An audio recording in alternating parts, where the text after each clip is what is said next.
Hey everyone, welcome back to the channel. If you're diving into the world of crypto in 2025, you might find yourself needing to move your Bitcoin from MetaMask to Binance. Don't worry, I'm here to guide you through it step by step. This process is straightforward, but always remember to double-check everything to keep your assets safe. First things first, let's talk prerequisites. You'll need a MetaMask wallet with some Bitcoin.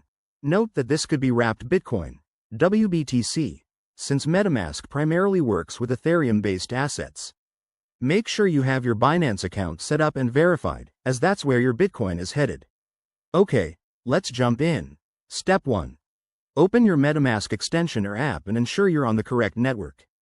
Bitcoin transactions typically involve bridging or wrapping, so if you have native BTC, you might need to convert it to WBTC first using a reputable bridge like the Bitcoin Ethereum bridge.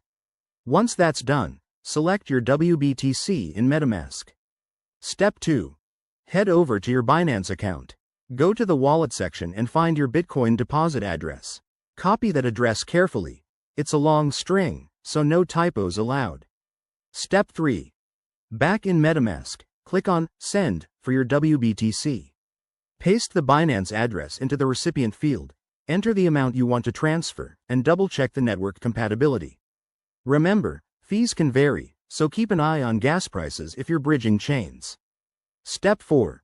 Review the transaction details, then hit Confirm. You'll get a confirmation on the blockchain, which might take a few minutes. Once it's done, check your Binance wallet to ensure the funds have arrived. And that's it, you've successfully transferred your Bitcoin.